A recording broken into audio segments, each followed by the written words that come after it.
Third chapter അതിൽ focus area. Third chapter money and banking macro economics. അതിൽ first one, what is money? പണം എന്താണ്? Money is the commonly accepted medium of exchange. According to Walker, money is what money does. പണം എന്താണ്? പൊതുവായി കൈമാറ്റത്തിന് ഉപയോഗിക്കുന്ന ഒരു വസ്തുവാണ് പണം. വാക്കറിൻ്റെ അഭിപ്രായത്തിൽ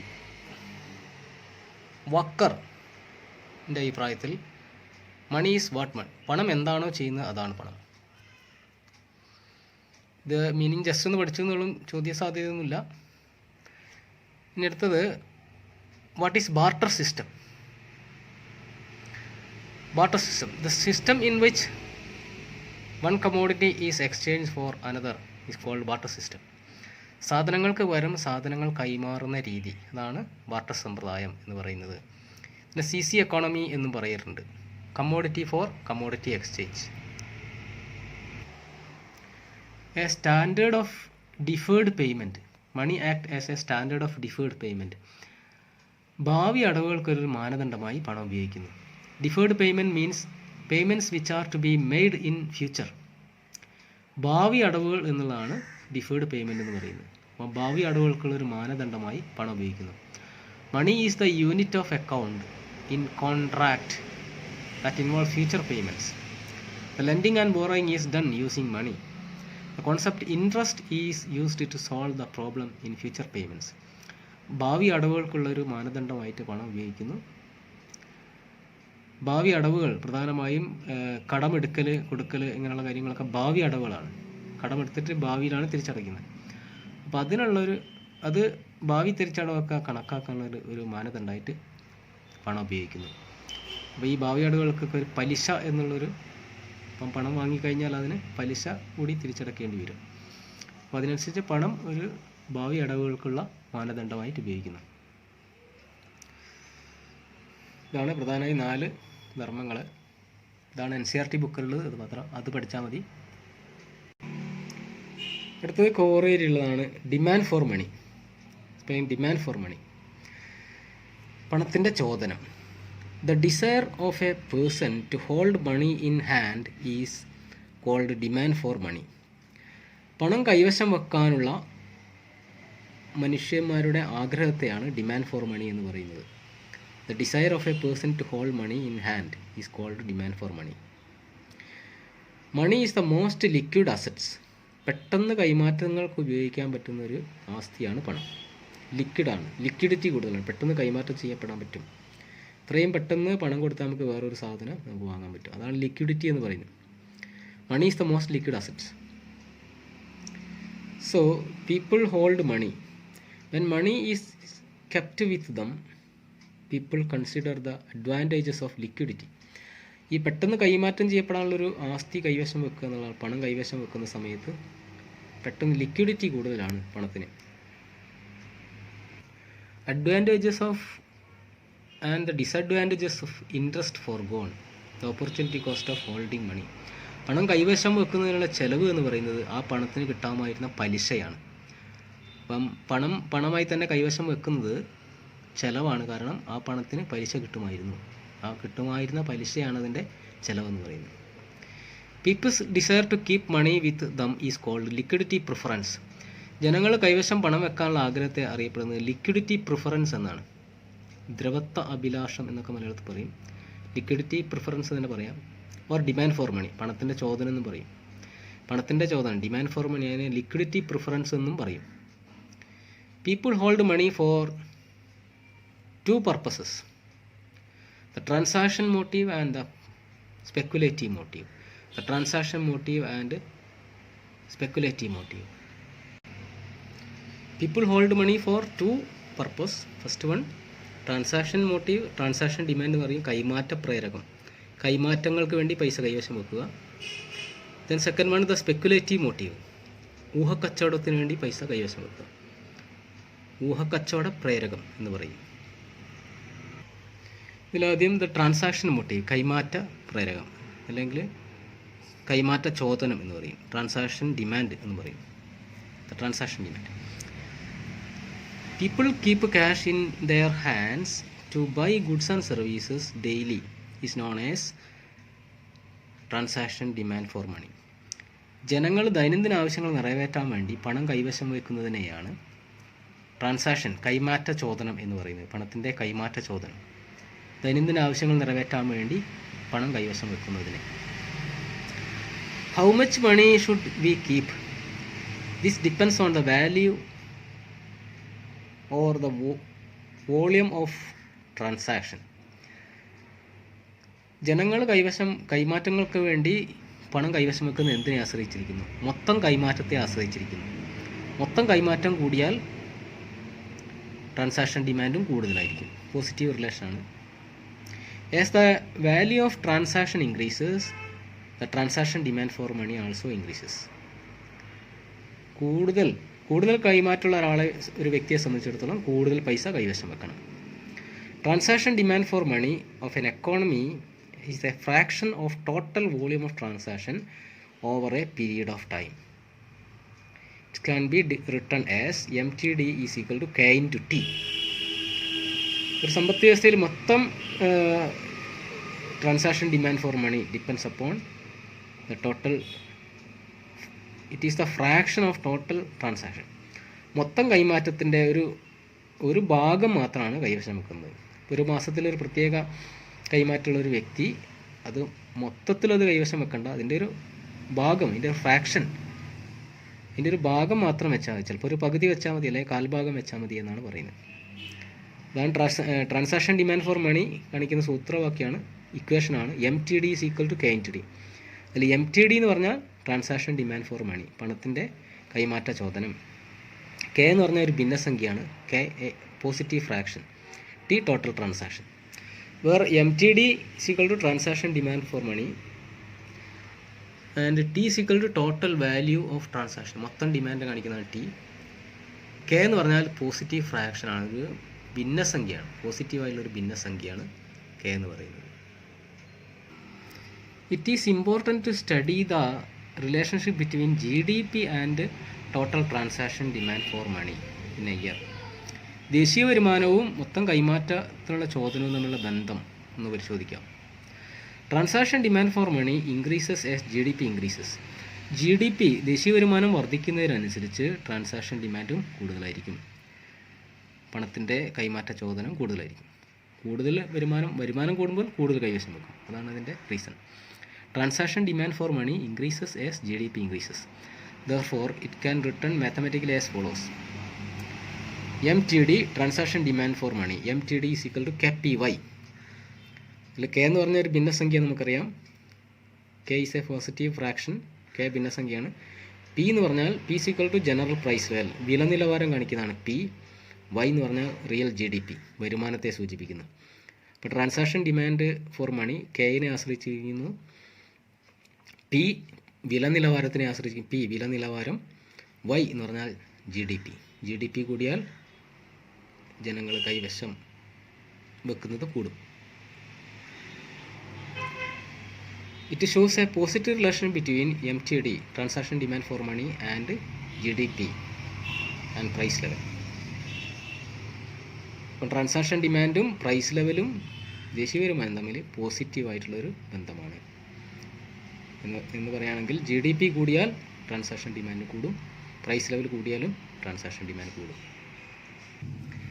ഇനി രണ്ടാമത്തതാണ് the speculative demand, speculative motive for money, അല്ലെങ്കിൽ speculative demand for money. MSD എന്നാണ് ഇത് സൂചിപ്പിക്കുക, സിമ്പിളായിട്ട് MSD. That means speculative demand for money, ഊഹക്കച്ചവട ചോദനം, പണത്തിൻ്റെ ഊഹക്കച്ചവട ചോദനം എന്നാണ് Malayalam. MSD is the desire of the people or institutions to hold money in their hands for speculative purposes. ഊഹക്കച്ചവടത്തിന് വേണ്ടി പണം കൈവശം വെക്കുന്നതിനെയാണ് സ്പെക്കുലേറ്റീവ് ഡിമാൻഡ് ഫോർ മണി എന്ന് പറയുന്നത്. ഊഹക്കച്ചവടം എന്ന് പറഞ്ഞാൽ ഒരു വില കുറഞ്ഞ സമയത്ത് ഒരു ആസ്തി വാങ്ങി വില കൂടുന്ന സമയത്ത് വിൽക്കുന്നതിനെയാണ് ഊഹക്കച്ചവടം എന്ന് പറയുന്നത്. People hold a portion of their income to purchase assets like land, bullion, bond etcetera. ആസ്തികൾ വാങ്ങിക്കൂട്ടാൻ വേണ്ടി ജനങ്ങൾ പൈസ കൈവശം വെക്കുന്നു. എന്തൊക്കെ? ഭൂമി, ബുള്ളിയൻ, ഗോൾഡ്, സ്വർണം, ബോണ്ട്, ഇതൊക്കെ വാങ്ങാൻ വേണ്ടി വാങ്ങിക്കൂട്ടുന്നു, വില കൂടുമ്പോൾ വിൽക്കുന്നു. ഇതിനാണ് സ്പെക്കുലേഷൻ എന്ന് പറയുന്നത്. When their price are low and sell them when their prices rise. വില കുറയുമ്പോൾ ഒരു ആസ്തി വാങ്ങുന്നു, വില കൂടുമ്പോൾ വിൽക്കുന്നു. അതാണ് സ്പെക്കുലേഷൻ എന്ന് പറയുന്നത്. In order to gain profit, this is called speculation. ഇങ്ങനെ വില കുറയുമ്പോൾ ഒരു ആസ്തി വാങ്ങി വില കൂടുമ്പോൾ വിറ്റ് ലാഭം ഉണ്ടാക്കുന്നതിനെയാണ് സ്പെക്കുലേഷൻ, ഊഹക്കച്ചവടം എന്ന് പറയുന്നത്. For simplicity, all forms of assets are clubbed together in a single category called bond. എല്ലാ ആസ്തികളെയും നമുക്കിവിടെ സൗകര്യത്തിന് വേണ്ടി ബോണ്ടുകളെന്ന് വിളിക്കാം. ബോണ്ട്, ആസ്തി എന്ന് സങ്കല്പിക്കുകയാണ്, ബോണ്ടുകളെന്ന് സങ്കല്പിക്കാം. Bonds are promissory notes of a future stream of monetary return over a period of time. ഭാവിയിൽ ഒരു നിശ്ചിത തുക വാഗ്ദാനം ചെയ്തുകൊണ്ടുള്ള പത്രങ്ങളാണ് ബോണ്ടുകൾ എന്ന് പറയുന്നത്. പ്രോമിസറി നോട്ട്സ്, വാഗ്ദാന പത്രങ്ങൾ. Bonds are promissory notes of future stream of monetary return over a period of time. ഒരു പ്രത്യേക കാലാവധിയിൽ ഇത്ര വരുമാനം, നമ്മളുടെ ആസ്തി ഇത്ര വർദ്ധിക്കുമെന്ന് ഒരു ബോണ്ട് പേപ്പറിൽ എഴുതി തരും. Then there is an inverse relationship between speculative demand for money and rate of interest. അതുപോലെ തന്നെ ബോണ്ട് പ്രൈസും ബോണ്ടിൻ്റെ വിലയും ഇൻട്രസ്റ്റ് റേറ്റും നെഗറ്റീവ് റിലേഷനാണ്. അതുപോലെ തന്നെ സ്പെക്കുലേറ്റീവ് ഡിമാൻഡ് ഫോർ മണിയും ഇൻട്രസ്റ്റ് റേറ്റും നെഗറ്റീവ് റിലേഷനാണ്. ഊഹക്കച്ചവട ചോദനവും മാർക്കറ്റിലെ പലിശ നിരക്കും തമ്മിൽ negative റിലേഷനാണ്. There is an inverse relationship between speculative demand for money and rate of interest. കമ്പോളത്തിലെ ബാങ്കുകളുടെ പലിശ നിരക്കും സ്പെക്കുലേറ്റീവ് ഡിമാൻഡും നെഗറ്റീവ് റിലേഷനാണ്. ഇപ്പം പലിശ കൂടിയാൽ സ്പെക്കുലേറ്റീവ് ഡിമാൻഡ് കുറയും, പലിശ കുറഞ്ഞാൽ സ്പെക്കുലേറ്റീവ് ഡിമാൻഡ് കുറയും. When interest rate is very high, everyone expects it to fall in future and the price of bond go up. Hence people convert their money into bond and get capital gain from bond. പലിശ നിരക്ക് വളരെ കൂടുതലാണെങ്കിൽ ഭാവിയിൽ പലിശ കുറയുമെന്ന് ജനങ്ങൾ അല്ലെങ്കിൽ speculators വിചാരിക്കുന്നു. പലിശ കുറഞ്ഞാൽ ബോണ്ടിൻ്റെ പ്രൈസ് കൂടും. അപ്പോൾ എല്ലാവരും ബോണ്ട് വാങ്ങി കൂട്ടും. അപ്പോൾ സ്പെക്കുലേറ്റീവ് ഡിമാൻഡ് സീറോ ആയിരിക്കും. ആരും കൈവശം പൈസ വെക്കില്ല. സ്പെക്കുലേറ്റീവ് ഡിമാൻഡ് കുറവായിരിക്കും. Thus, speculative demand for money is low at higher interest rate. പലിശ നിരക്ക് കൂടുമ്പോൾ സ്പെക്കുലേറ്റീവ് ഡിമാൻഡ് കുറവായിരിക്കും. When interest rate comes down, ഇനി പലിശ നിരക്ക് കുറയുകയാണെങ്കിലോ, when interest rate comes down, people expect interest rate to rise. അപ്പം interest rate ഇപ്പോൾ കുറവാണെങ്കിൽ ഇനി ഭാവിയിൽ കൂടുമെന്ന് പ്രതീക്ഷിക്കുന്നു. ഇൻട്രസ്റ്റ് റേറ്റ് കൂടിയാൽ ബോണ്ടിൻ്റെ വില കുറയും. അപ്പോൾ ആരും ബോണ്ട് വാങ്ങൂല. Fall in future, thus they convert their bond into money to avoid capital loss. അപ്പോൾ എല്ലാവരും ബോണ്ട് വാങ്ങാതെ വാങ്ങിയവർ തന്നെ അത് തിരിച്ച് വിറ്റിട്ട് പണമാക്കി മാറ്റുന്നു. And MSD increases high. അപ്പോൾ ഇൻട്രസ്റ്റ് റേറ്റ് കുറയുന്ന സമയത്ത് ഉള്ള സംഭവമാണിത്. പലിശ നിരക്ക് കുറയുമ്പോൾ, പലിശ നിരക്ക് കുറവാണെങ്കിൽ പലിശ നിരക്ക് ഭാവിയിൽ കൂടുമെന്ന് പ്രതീക്ഷിക്കുന്നു. പലിശ നിരക്ക് കൂടിയാൽ ബോണ്ടിൻ്റെ പ്രൈസ് കുറയും. അപ്പോൾ എല്ലാവരും ബോണ്ട് വാങ്ങില്ല, എല്ലാവരും പൈസ കൈവശം വെക്കും. So speculative demand interest rate നമ്മൾ റിലേഷൻ സമവാക്യ രൂപത്തിൽ എഴുതാം. So speculative demand for money can be return as follows. MSD, speculative demand for money, MSD is equal to R max minus R all divided by R minus R minimum. R max എന്ന് വെച്ചാൽ maximum interest rate ആണ്. R minimum വെച്ചാൽ minimum, ഏറ്റവും കുറവ് interest rate ആണ്. വേറെ MSD, speculative demand for money, R is equal to market rate of interest, പലിശ നിരക്കിനെ കാണിക്കുന്നതാണ് R. R മാക്സിമം വെച്ചാൽ മാക്സിമം ഇൻട്രസ്റ്റ് റേറ്റ് ആണ്. R മിനിമം വെച്ചാൽ മിനിമം ഇൻട്രസ്റ്റ് റേറ്റ് ആണ്, ഏറ്റവും കുറവ് ഇൻട്രസ്റ്റ് റേറ്റ്. ഇനി ഇതിൽ ലിക്വിഡിറ്റി ട്രാപ്പ് എന്നുള്ളൊരു ആശയം കൂടി പഠിക്കണം. സ്പെക്കുലേറ്റീവ് ഡിമാൻഡ് ഇൻട്രസ്റ്റ് റേറ്റ് നമ്മളെ ബന്ധം പഠിക്കുന്ന സമയത്ത് ലിക്വിഡിറ്റി ട്രാപ്പ് പ്രധാനപ്പെട്ടാണ്. ദ്രവത്വ കെണി എന്നൊക്കെയാണ് മലയാളത്തിൽ പറയുന്നത്. ലിക്വിഡിറ്റി ട്രാപ്പ് എന്താണെന്ന് നോക്കാം. Liquidity trap is a situation in which the speculative demand for money is perfectly elastic or infinite. Speculative demand for money is infinite, where the rate of interest is minimum. The following table explains liquidity trap. Interest rate മിനിമത്തിലാവുമ്പോൾ speculative demand അനന്തമായിരിക്കുന്ന അവസ്ഥയാണ് liquidity trap എന്ന് പറയുന്നത്. ഇതാണ് liquidity trap കാണിക്കുന്ന ചിത്രം. അതിൽ X ആക്സിസിൽ സ്പെക്കുലേറ്റീവ് ഡിമാൻഡ് ഫോർ മണിയാണ്, വൈ ആക്സിസിൽ ഇൻട്രസ്റ്റ് റേറ്റ് ആണ് പറഞ്ഞിരിക്കുന്നത്. ആർ മിനിമം ആയിരിക്കുന്ന സമയത്ത് നോക്കാം, ആർ മിനിമം ആവുന്ന സമയത്ത് സ്പെക്കുലേറ്റീവ് ഡിമാൻഡ് ഇൻഫിനിറ്റ് ആണ് കാണാം. അപ്പോൾ ആ ഏറ്റവും താഴത്തുള്ള ഈ അവസ്ഥയാണ് ലിക്വിഡിറ്റി ട്രാപ്പ് എന്ന് പറയുന്നത്. Where R is equal to R minimum, the economy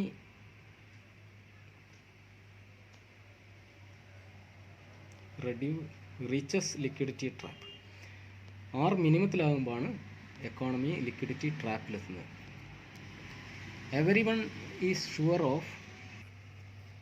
of future rise in interest rate and fall in bond price. Interest rate is minimum. Everyone expect to rise in future and hold their money, so speculative demand for money is infinite. Aggregate demand for money, പണത്തിൻ്റെ മൊത്തം ചോദനം. Speculative ഡിമാൻഡും അതുപോലെ തന്നെ transaction demand ഒരുമിച്ച് കൂട്ടിയാൽ മൊത്തം demand for മണി ആയി. In economy, the total demand for money, MD, is equal to consist of transaction demand and speculative demand. So it can be written as follows. MD is equal to MTD plus MSD. കൈമാറ്റ ചോദനവും ഊഹക്കച്ചവട ചോദനവും മൊത്തം കൂട്ടിയതാണ് demand, മൊത്തം demand for money. MD demand for മണിയാണ് മൊത്തം demand, പണത്തിൻ്റെ മൊത്തം ചോദനം. MD is equal to MTD plus MSD. ഇതിൻ്റെ സമവാക്യ രൂപത്തിൽ എഴുതുകയാണെങ്കിൽ MTD is equal to KPY എന്ന് നമുക്കറിയാം. MSD is equal to R max minus R all divided by R minus R minimum എന്ന് നമുക്കറിയാം. ഇത് സമവാക്യ രൂപത്തിൽ ഇങ്ങനെ എഴുതാം. MD is equal to MTD plus MSD, MD is equal to KPY plus R max minus R. ഇനി അടുത്തത് the supply of money, money supply, പണത്തിൻ്റെ പ്രധാനം. Money supply refers to the total amount of money available in the economy. സമ്പദ് വ്യവസ്ഥയിലുള്ള മൊത്തം ലഭ്യമായ പണത്തിൻ്റെ അളവിനെയാണ് മണി supply എന്ന് പറയുന്നത്. Money supply refers to the total amount of money available in the economy. It is the total value of money held at a specific point of time by the public, businessmen and firm for transactions. ജനങ്ങളുടെ കൈവശം അതുപോലെ തന്നെ businessman അവരുടെ മൊത്തം firm, സ്ഥാപനങ്ങൾ അവരുടെ കൈവശമുള്ള മൊത്തം പണത്തിനെയാണ് ദ സപ്ലൈ ഓഫ് മണി എന്ന് പറയുന്നത്. മണി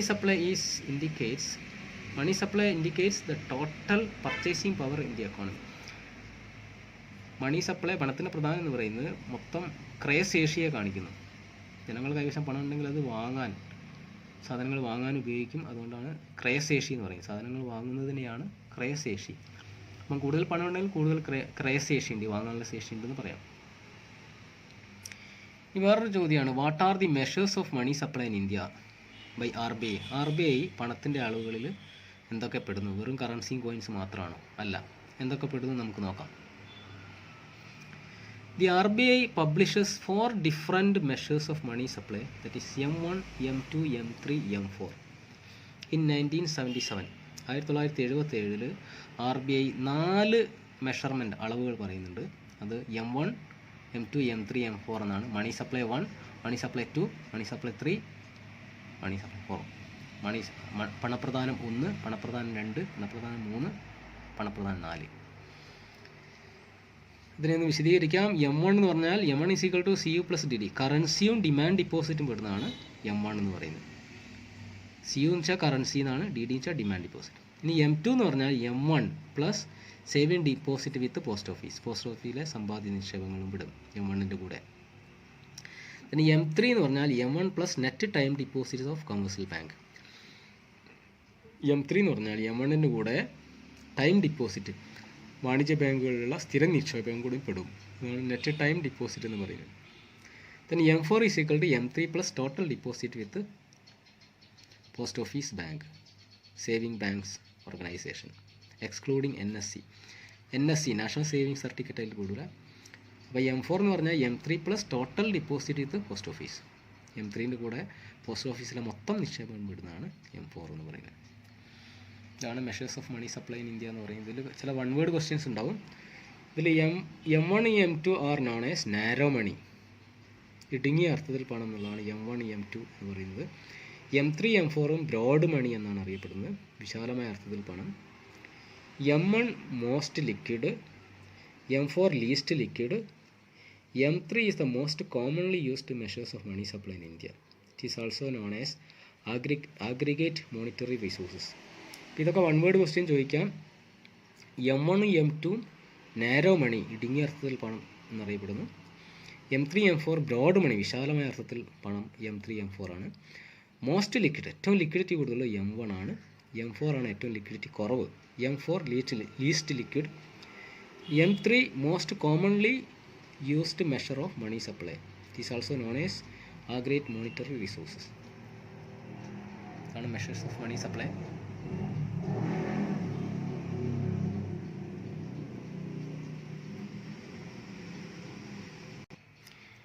ഇനി ഇതിൽ രണ്ട് എസ് എ ക്വസ്റ്റ്യൻസ് ആണ്. ഒന്ന്, what are the functions of commercial bank, വാണിജ്യ ബാങ്കുകളുടെ ധർമ്മങ്ങൾ എന്തൊക്കെ?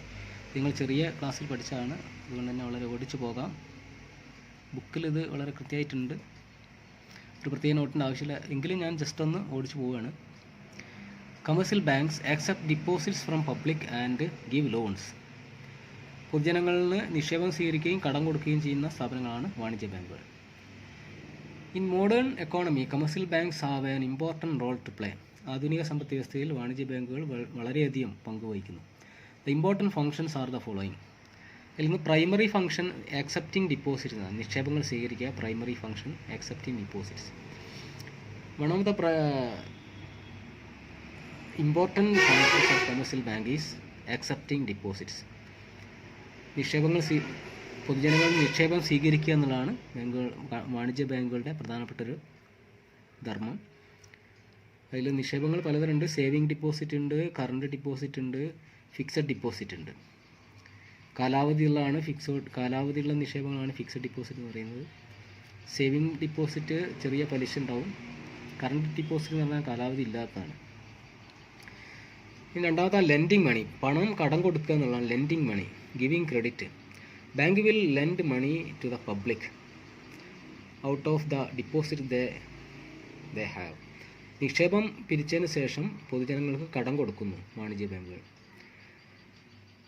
Cash credit, demand loans, overdraft, personal loans, housing loans etcetera. Different types of loan, പലതരം ലോണുകളുണ്ട്. Housing loan, cash credit, short term കാലാവധി കുറഞ്ഞതാണ് ഈ ക്യാഷ് ക്രെഡിറ്റ് എന്നൊക്കെ പറയുന്നത്. കാലാവധി വളരെ കുറവാണ്. ഡിമാൻഡ് ലോണൊക്കെ കാലാവധി വളരെ കുറവാണ്. ഡിസ്കൗണ്ടിങ് ബിൽ ഓഫ് എക്സ്ചേഞ്ച് ബില്ലുകൾ മാറിക്കൊടുക്കുക എന്നുള്ള മറ്റൊരു ഫംഗ്ഷൻ. ദെൻ ക്രെഡിറ്റ് ക്രിയേഷൻ മറ്റൊരു ഫംഗ്ഷനാണ്. A person approaches a bank for loan. The bank sanction loan but the loan amount is not given direct to the borrower. Instead it is deposited in the name of the same borrower. The every loan creates a deposit and deposit creates loan. Credit creation എന്ന് പറഞ്ഞാൽ ഓരോ നിക്ഷേപവും അത് bank കടം കൊടുക്കുന്നു. ഓരോ കടവും ഒരു ഡിപ്പോസിറ്റ് ആയിട്ടാണ് തുടങ്ങുന്നത്. അപ്പോൾ ഡിപ്പോസിറ്റ് തുടങ്ങി അതിൽ നിന്ന് പിൻവലിക്കുകയാണ് ചെയ്യുന്നത്. അപ്പോൾ അതുകൊണ്ട് തന്നെ ഓരോ ഡിപ്പോസിറ്റും ലോണായി മാറുന്നു, ഓരോ ലോണും ഡിപ്പോസിറ്റായി മാറുന്നു. ഈ പ്രക്രിയയാണ് ക്രെഡിറ്റ് ക്രിയേഷൻ എന്ന് പറയുന്നത്. അഞ്ചാമത്താണ് investment of fund. Investment, bank are bound to by law to invest part of their deposits in government approved securities. ബാങ്കുകൾ, വാണിജ്യ ബാങ്കുകൾ നിയമപ്രകാരം അവരുടെ ഫണ്ടിനൊരു ഭാഗം നിക്ഷേപം ത്തിന് ഉപയോഗിക്കണം. ഗവൺമെൻറ് അപ്രൂവ്ഡ് സെക്യൂരിറ്റികൾ വാങ്ങാൻ വേണ്ടി വിനിയോഗിക്കണം എന്നാണ്. ഈ സെക്കൻഡറി ഫംഗ്ഷൻ ഏജൻസി ഫംഗ്ഷൻ, ഒരു കസ്റ്റമറിൻ്റെ ഏജൻ്റായിട്ട് ദ്വിതീയ ധർമ്മങ്ങൾ ഏജൻ്റായിട്ട് ബാങ്ക് വർക്ക് ചെയ്യുന്നുണ്ട്. ട്രാൻസ്ഫർ ഓഫ് ഫണ്ട് ട്രാൻസ്ഫർ ചെയ്യുക ഏജൻസി ഫംഗ്ഷനാണ്. Collection of money through cheque, draft, cheque ഡ്രാഫ്റ്റൊക്കെ കളക്ട് ചെയ്യുക, പണം കളക്ട് ചെയ്യുക. Collection of dividend shares and interest on bonds etcetera. കസ്റ്റമർക്ക് വേണ്ടി അവരുടെ ലാഭവിഹിതം, അതുപോലെ തന്നെ പലിശ എന്നിവയൊക്കെ കളക്ട് ചെയ്യുക. Then execution of standing orders, bill amount, insurance premium etcetera. Insurance premium അടയ്ക്കുക, ബില്ലടയ്ക്കുക, അങ്ങനെയൊക്കെ ഉള്ളത്. Purchase and sale of shares and bonds, കസ്റ്റമർക്ക് വേണ്ടി ഷെയറും ബോണ്ടും ഒക്കെ വാങ്ങുക.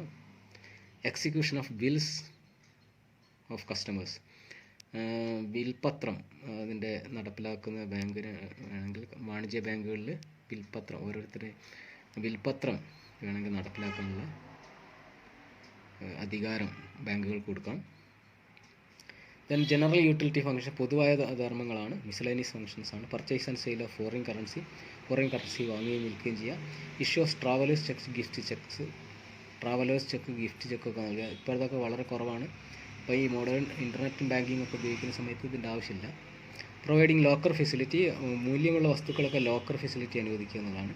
ഗിവിങ് ലെറ്റർ ഓഫ് ക്രെഡിറ്റ്, അതും ഇപ്പം ആധുനിക കാലഘട്ടത്തിൽ ഒരാൾക്ക് ക്രെഡിറ്റ് ലെറ്റർ, അദ്ദേഹത്തിൻ്റെ ക്രെഡിറ്റ് വർത്തിനെസ്, ഒരു ആസ്തിയുടെ ഒരു ക്രെഡിറ്റ് ലെറ്റർ കൊടുക്കുക എന്നുള്ളതാണ് giving letter of credit. Under writing of financial securities like shares during public issue. Issue of ATM card, credit card, debit card, tele banking, internet banking. Then development function, വികസന ധർമ്മങ്ങൾ, വാണിജ്യ ബാങ്കുകളുടെ വികസന ധർമ്മങ്ങളാണ്. Loan to the weaker sections at low interest rate, കുറഞ്ഞ പലിശ നിരക്കിൽ weaker section, സമൂഹത്തിലെ പിന്നോക്ക വിഭാഗങ്ങൾക്ക് ലോൺ കൊടുക്കുക എന്നതാണ്. Then loans to the unemployed to find employment, തൊഴിലില്ലായ്മ പരിഹരിക്കാൻ വേണ്ടി അവർക്ക് ലോൺ കൊടുക്കുക. Giving loans to infrastructure development, അടിസ്ഥാന സൗകര്യ വികസനത്തിന് വേണ്ടി ലോൺ കൊടുക്കുക. ലോൺ ഫോർ പ്രയോറിറ്റി സെക്ടർ, കാർഷിക മേഖലയ്ക്കൊക്കെ ലോൺ കൊടുക്കുക. മുൻഗണനാ മേഖല കാർഷിക മേഖലയാണ് ഇന്ത്യയിൽ, അതിനൊക്കെ ലോൺ കൊടുക്കുക. ഇത്രയാണ് ഫങ്ഷൻസ് ഓഫ് കൊമേഴ്സ്യൽ ബാങ്ക്. ഇത് ഡീറ്റെയിൽ ആയി നിങ്ങൾ ബുക്ക് നോക്കി അത് എഴുതാവുന്നതാണ്. വളരെ ബ്രീഫാണ്. ഇനി അടുത്ത് ഫങ്ഷൻസ് ഓഫ് സെൻട്രൽ ബാങ്കും മണി സപ്ലൈയുടെ ഭാഗത്ത് ചോദിക്കാവുന്നതാണ്, മാർക്കിനൊക്കെ ചോദിക്കാവുന്നതാണ്. കേന്ദ്ര ബാങ്കിൻ്റെ ധർമ്മങ്ങൾ, ഇതും ചെറിയ ക്ലാസ്സുകൾ പഠിച്ചാണ്, ജസ്റ്റ് ഒന്ന് ഓടിച്ചു പോവുകയാണ്. Central bank, the apex institution of countries monetary system, ഏറ്റവും ഉന്നത സ്ഥാപനമാണ്. പണപരമായ കാര്യങ്ങൾ നിയന്ത്രിക്കുന്ന ഏറ്റവും ഉന്നത സ്ഥാപനം RBI. RBI സ്ഥാപിച്ച 1935 ദ ഇമ്പോർട്ടൻറ്റ് ഫങ്ഷൻസ് ആർ, ഒന്ന് ഇഷ്യൂ ഓഫ് കറൻസി, നോട്ടടിച്ചിറക്കുക എന്നുള്ളതാണ് കേന്ദ്ര ബാങ്കിൻ്റെ പ്രധാനപ്പെട്ടൊരു ഉത്തരവാദിത്തം. RBI print all currencies except ₹1 and coins, എല്ലാ കറൻസി അടിക്കുന്ന RBI ആണ്. ₹1 കോയിൻസ്, നോട്ടും ആൻഡ് കോയിൻസ് അടിക്കുന്ന ഫിനാൻസ് മിനിസ്ട്രിയാണ്. ദെൻ ബാങ്കേഴ്സ് ബാങ്ക്, ബാങ്കുകളുടെ ബാങ്കായി പ്രവർത്തിക്കുന്നതാണ് ബാങ്കേഴ്സ് ബാങ്ക് എന്ന് പറയുന്നത്. It control commercial banks and other financial institutions, അതാണ് ബാങ്കുകളുടെ ബാങ്കായി പ്രവർത്തിക്കുക എന്ന് പറയുന്നത്, ബാങ്കുകളെ നിയന്ത്രിക്കുക എന്നുള്ളതാണ്. ദെൻ ബാങ്ക് ടു ദ ഗവൺമെൻറ്റിൻ്റെ ബാങ്കായി പ്രവർത്തിക്കുക എന്നുള്ള മറ്റൊരു ധർമ്മം.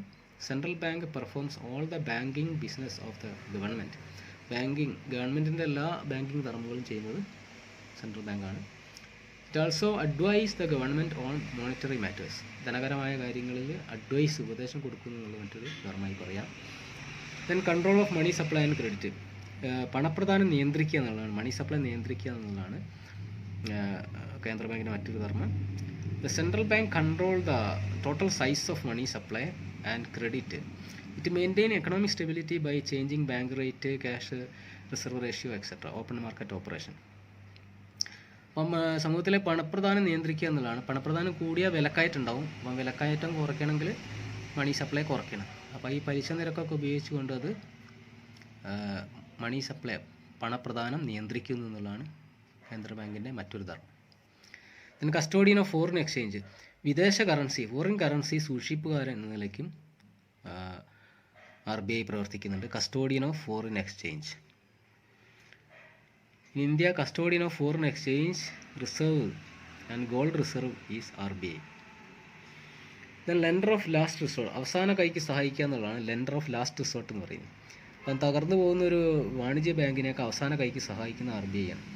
RBI help commercial banks when it faces financial crisis. So RBI is known as lender of last resort. അവസാന കൈക്ക് ചില ബാങ്കുകൾ, വാണിജ്യ ബാങ്കുകൾ വിഷമത്തിലാകുന്ന സമയത്ത് അല്ലെങ്കിൽ സാമ്പത്തിക പ്രയാസത്തിൽ വരുന്ന സമയത്ത് സഹായിക്കുന്നത് കേന്ദ്ര ബാങ്കാണ്. ദെൻ നാഷണൽ ക്ലിയറിംഗ് ഹൗസ്, ബാങ്കുകൾ തമ്മിലുള്ള കൈമാറ്റങ്ങൾ ക്ലിയർ ചെയ്യുന്നത്, വാണിജ്യ ബാങ്കുകൾ തമ്മിലുള്ള കൈമാറ്റം ക്ലിയർ ചെയ്യുന്നത് RBI ആണ്, റിസർവ് ബാങ്കാണ്, സെൻട്രൽ ബാങ്കാണ്. National clearing house, banker to the bank, bank to bank clearing and settlement mutual claims of commercial banks are done by RBI. ബാങ്കുകൾ തമ്മിലുള്ള ചില ക്ലെയിമുകൾ, കൈമാറ്റങ്ങളൊക്കെ ക്ലിയർ ചെയ്യുന്നത് RBI ആണ്. അതാണ് നാഷണൽ ക്ലിയറിംഗ് ഹൗസ് എന്ന് പറയുന്നത്.